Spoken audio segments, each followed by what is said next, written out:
हिंदू पर कैसे आंच आ रही है? किसी से डरने की क्या जरूरत है, हम तो हैं, कोई डर थोड़ी रहा है।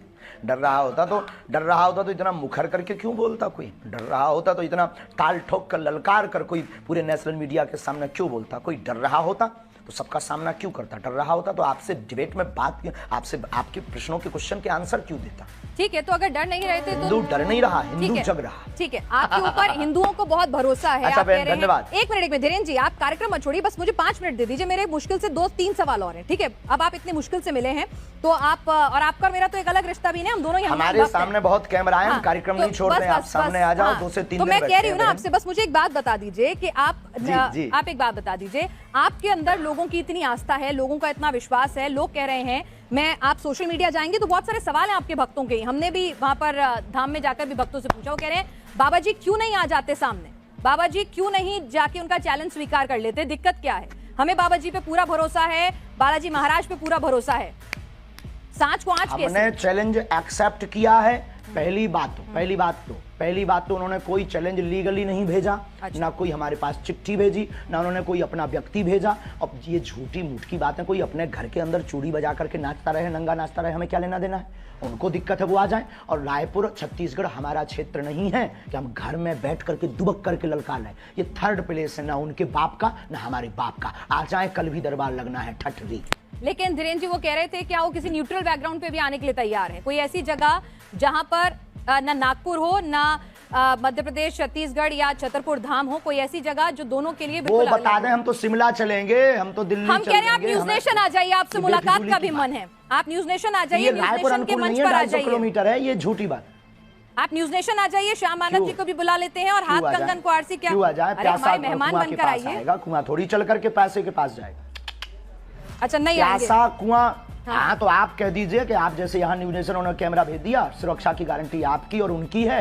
प्यासा कुआं के पास आता है, आ जाओ, दरबार खुला लगा, 4 लाख लोगों, हम फिर महाराष्ट्र जाएंगे और वहाँ फिर ताल ठोक कर बुलाएंगे। यानी आप कह रहे हैं आप फिर से जाएंगे नागपुर? हमारे स्टूडियो क्यों जाएं? चलिए ठीक है, हमारे स्टूडियो नहीं आए, हम आपके पास आएंगे करने के लिए। आप आएंगे दिल्ली, फिर जाएंगे महाराष्ट्र जाएंगे। अच्छा धीरेन्द्र जी, एक सवाल ये भी उठ रहा है कि भाई आप आओ, क्योंकि प्यासा कुआं के पास आता है और हमारी श्रद्धा बोलेगी, हमारे गुरुजी बोलेंगे, हम आपकी न्यूज नेशन आएंगे और ताल ठोक करके आएंगे बहन जी। बिल्कुल इंतजार रहेगा। अरे हम सनातनी बब्बर शेर हैं, इंतजार रहेगा। लेकिन एक बात और बताइए, आप लव जिहाद को लेकर भी बहुत ज्यादा नाराज हो जाते हैं।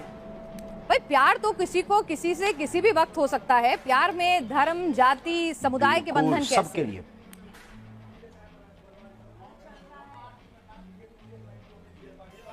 हाँ, लेकिन प्यार करना गलत नहीं है, लेकिन प्रायोजित ढंग से प्यार के चक्कर में फंसाकर हमारी बहन बेटियों के 36 टुकड़े करना क्या सही है? आप पक्षधर हो इसके।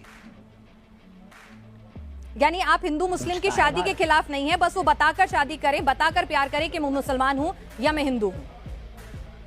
आप हिंदू मुस्लिम की शादी के खिलाफ नहीं है? हाँ, हमें कोई दिक्कत नहीं है, हिंदुओं से भी मुसलमान की बहनें भी कर सकती हैं। आपने कहा था कि आपने जिस तरह से सवाल के जवाब में, आपका जवाब मैं सुन रही थी, आपका इंटरव्यू था कि अगर कोई हम पे बंदूक उठाए तो उस पे बंदूक तान दो। मतलब आप गांधी जी को नहीं मानते कि कोई एक गाल पे तमाचा मारे तो दूसरा गाल आगे कर दो? महात्मा गांधी के हम पूर्ण समर्थन में हैं, उनकी अहिंसा वाली बातें हमारे रंग रंग में भरी हुई हैं, लेकिन आत्मरक्षा करना भी तो उन्होंने ही सिखाया। अब जब मर जाएंगे तो फिर कौन आत्मरक्षा करना सिखाएगा? जब हम ही नहीं रहेंगे, शरीर नहीं रहेगा, तो कहाँ का कानून, कहाँ का संविधान, कहाँ की विचारधारा, सब शून्य हो जाएगी। तो आत्मरक्षा करना ही तो एक कानून है। आत्मरक्षा संविधान पढ़ा? जी बिल्कुल, लेकिन आप जिस तरह से बुलडोजर की बात करते हैं, लॉजिकल है माय डियर सिस्टर। नहीं, आत्मरक्षा इलॉजिकल नहीं है, लेकिन लोगों के घर पर बंदूक, बुलडोजर, वो भी आत्मरक्षा है। अच्छा एक बात और अंतिम हम बोल देंगे, हमारी प्यारी बहन, आपकी जय हो, आपके साथ एक नाता है कि आप भी हनुमान भक्त हो।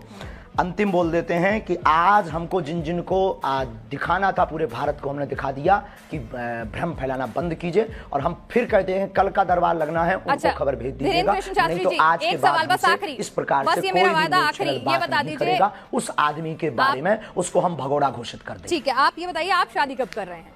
आज सोशल मीडिया पे आप खूब ट्रेंड में छाए हुए हैं, सब पूछ रहे हैं धीरेन्द्र कृष्ण शास्त्री जी ने कि आपने लिए बहन आप हमारी बारात में आना, हम बहुत जल्दी विवाह करेंगे। लेकिन वायरल बहुत हो रहा है कि आपको लेकर, एक साध्वी जी को लेकर खूब वायरल होती रहती हैं खबरें, खूब बातें होती रहती हैं कि फाइनल हो चुकी हैं बातें, क्या है, क्या उस पर कुछ आप बोलना चाहेंगे? नहीं, ऐसा कुछ भी नहीं है, ऐसा कुछ भी नहीं है। ये मिथ्या और झूठ है, ये गलत मिथ्या और झूठ है, और जब भी करेंगे डंका बजा करके करेंगे। तो लड़की पसंद कर ली आपने? बहुत बहुत धन्यवाद। अब आप सामने आएगा, कुछ बातें सामने समझ में आई। कल दरबार लगना है, अगर हो सके तो आपको बहुत प्रश्नों के उत्तर कल दरबार में मिल जाएंगे। आ जाओ, आकर के बैठ करके देखो, और फ्लाइट का टिकट आज रात को ही करवा लो, कल पनीर हम खवाएंगे बहन। चलिए धीरेन्द्र जी, आप हमारे साथ, आपके पास वक्त की कमी है। कंगन को आरसी क्या? चलिए कंगन को आरसी क्या, ये बताइए। कंगन को आरसी क्या? एक और सवाल आया है। दूध और पानी का पानी हो जाए। आपका ये इंटरव्यू लाइव जा रहा है, इस इंटरव्यू में एक सवाल और आया है, तो वो और पूछ लेती हूँ। एक माइंड रीडर है, वो कह रही हैं कि हम भी माइंड रीडिंग करके हजारों की भीड़ में से नंबर बता देते हैं, नोट पे क्या नंबर लिखा है, क्या सीरियल ऑर्डर है, ये सब बता देते हैं, तो आप उनसे अलग कैसे हो? हम नंबर नहीं बताते हैं, बहुत बड़ी कृपा है ये हमारे ऊपर। ना तो हम मोबाइल नंबर बताते हैं, हम ना नंबर बताते हैं, ना ये कोई घोषणा करते हैं, ना हम कोई जादूगर हैं, ना हम कोई इन सब चक्करों में पड़ते हैं। और कृपा में और रीडिंग में, अच्छा रीडिंग ये होती है जब व्यक्ति सामने हो। आज हमने दरबार आपने देखा नहीं है, क्या है आपका जो अनुभव है? नहीं देखा है, हमने देखा है, हमने पूरा देखा है। आप पर्ची पर लिखकर बता रहे थे, लोगों के नाम बता रहे थे। किसी पत्रकार को क्या हमने पहले से ही पर्चा बनाकर रख दिया था, अब ये माइंड रीडिंग से बाहर विषय। अच्छा, तो आप ये कह रहे हैं अगर मैं अपने साथ, ठीक है धीरेन्द्र जी, मैं एक आपसे पूछ रही हूँ कि अगर मैं अपने साथ 2 लोगों का लेकर आती हूँ जिनको पहले से नहीं बताती हूँ कौन वो लोग हैं, उनके बारे में आप अपने दरबार में सब कुछ बता देंगे? आपके पास वो दिव्य शक्ति है? देखो, जो हमें आज्ञा लगेगी, जो उनका प्रश्न मनोभाव का होगा वो हम लिख देंगे। जो हमें गुरु कृपा होगी, आपके कहने पर या आपके प्रमाण पत्र के लिए हम दरबार नहीं लगाएंगे। दरबार में लेकर आइए, राम नाम का उनसे जाप करवाइए, फिर अर्जी लगेगी। यानी मतलब आपका मन होगा तो बताएंगे, नहीं होगा तो नहीं बताएंगे, ये है ना मामला? 8 बज गए हैं, श्योर कुछ नहीं है। फोन पे है क्या? हमारा कोई मन नहीं होता है, शक्तियों का मन होता है। तो शक्तियों का मन, अगर हम लोग दिल्ली से आएंगे स्पेशली आपके पास, अगर दिल्ली से स्पेशली आपके पास आएंगे, तो ऐसा भी हो सकता है कि गुरु प्रेरणा नहीं हो, आप ना बता सके वहां पर कुछ, आपको कुछ समझना है। 1 मिनट, वहां फोन लगा दो उनको। ऐसा भी हो सकता है अगर हम आपके पास आए और आपको उस वक्त गुरु प्रेरणा ना मिले, तो ऐसा भी हो सकता है कि आप कुछ ना बता पाए, आपको कुछ नहीं समझ में आए, कोई जवाब ना हो आपके पास, ऐसा भी हो सकता है। दरबार से हम खाली हाथ लौट जाएं? देखो, बिल्कुल बिल्कुल बिल्कुल बिल्कुल। दरबार में आकर के आप बैठिए, सीताराम जप करिए। दरबार खाली हाथ कौन लौटता है? सीताराम नाम का जप दरबार में बैठने भर से सामूहिक अर्जी मात्र से ही कल्याण हो जाता है। पंडित धीरेन्द्र कृष्ण शास्त्री जी हमारे साथ हैं। महाराज जी, आपका स्वागत है न्यूज नेशन पर। ये बताइए कि आपने तो आज खुला दरबार भी लगा दिया, लेकिन आपके चैलेंज देने वाले, बहुत धन्यवाद बहन जी, आपको चैलेंज देने वाले अभी भी संतुष्ट नहीं है। वो कह रहे हैं दरबार जो है वो छतरपुर धाम में ही क्यों लगा रहे हैं, ये चमत्कार सिर्फ धाम तक ही क्यों कभी कर नहीं सकते। ये रावण के खानदान के हैं। आज 4 लाख लोगों के बीच, और 4 लाख लोगों के बीच, और पूरे देश की मीडिया, नेशनल मीडिया आज वहां सामने थी। तुम आपने लाइव चलाया कि नहीं?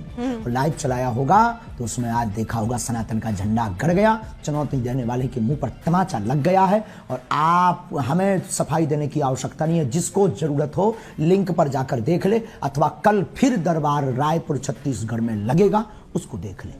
ठीक है, एक बात बताइए, मैं आपसे समझना चाहती हूँ कि लोगों को जरा ये समझाइए कि आपको जो ये कृपा प्राप्त है, ये आखिर कैसे मिली है? ये कृपा कहाँ से आई है? किस तरह से आपको ये शक्ति मिली है? थोड़ा समझाइए ताकि लोगों को भरोसा हो सनातन की शक्ति में। बहुत अच्छा प्रश्न है। हमारे परंपरा में 3 पीढ़ियों से दरबार लग रहा। हमारे दादा गुरुजी भी दरबार लगाते थे।